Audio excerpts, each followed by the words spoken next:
My name is Michael Candell. I work at a nursing facility and I work in the kitchen. I use the internet roughly 5 to 7 hours a day.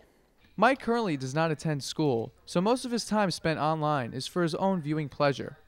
Dr. Peter Vitsa, chair of the psychology department at Montclair State University, tells us exactly what internet addiction is and what causes it.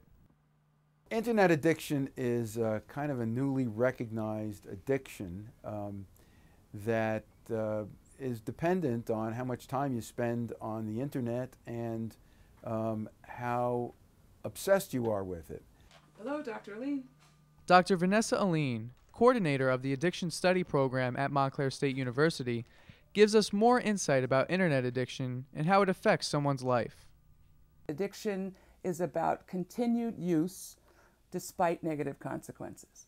So in the case of internet addiction, it is a matter of people continuing to stay on the internet despite a whole range of negative consequences. Once you are on the internet, you discover, there's a discovery process. What can you do? What can you find? There's a lot of trading of information, and it's very easy to find things. And sooner or later you find something you like. Due to the fact that I'm a sports fanatic, I check MLB.com, NFL.com, various websites for fantasy sports.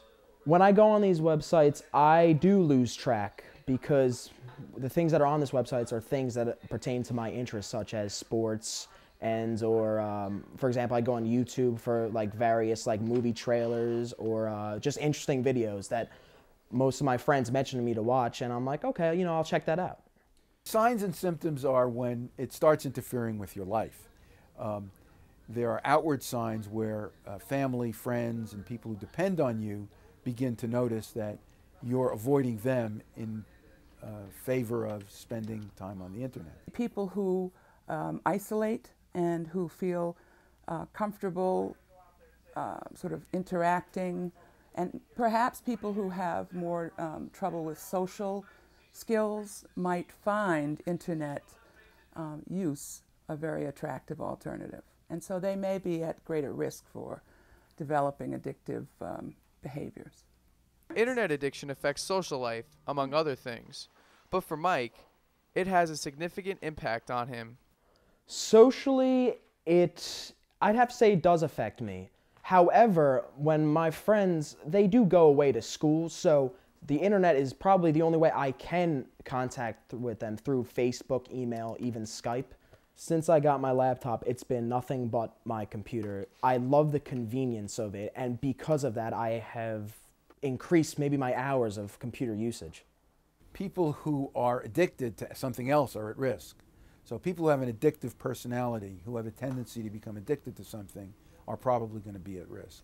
So I think that in general, people who have the kind of personality that they'd be likely to become obsessive or be a compulsive user of any substance or habit are likely to be at risk. Logan Dustin, a student at Stockton College and friend of Mike's, says Mike should communicate with him and his friends more instead of staying on the internet by himself. Even though I am away at college, me and Mike do talk maybe once or twice a week through the internet. But still, if he had to give me a phone call or another way of communicating, then it'd be easier for us to be friends. The best part about it being a friend is seeing your friend, not talking to them through instant messaging or technology. I find that my friends at times are upset because they live so far away and they don't really have too much time to hang out with me. And the times that they are home, we could be appreciating some good times, but yet I'm on a computer instead of hanging out with them. So I think that websites that are social networking websites like Facebook or Twitter might also be likely to lead to internet addiction. Because in addition to satisfying whatever internet addiction satisfies in general, it also satisfies people's need for social contact.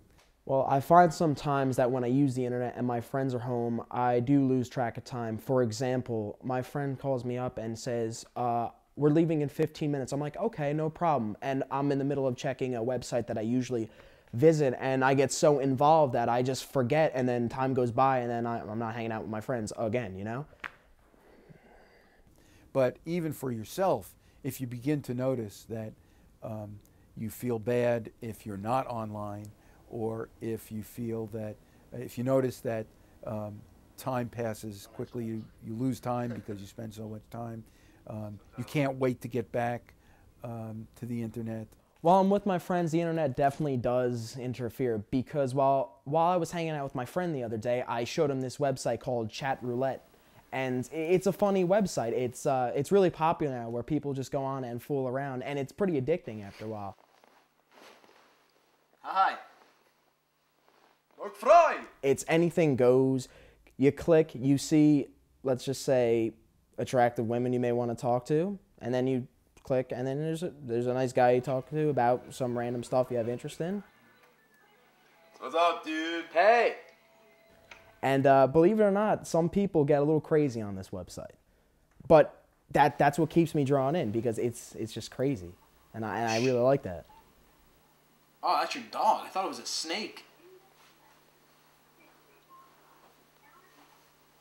That dog's awesome. Next me. I believe Mike has a major addiction, which ruins all our friendships at once. I mean, he's never around to be there for when we hang out. I feel I do have an addiction to the internet, for the reasons I just stated, losing track of time, not hanging out with people that are important to me because of my internet habits. I think the best way for Mike to break his addiction and conquer it is to hang out with his friends more and get out and do stuff with us. Whatever we do, see a movie.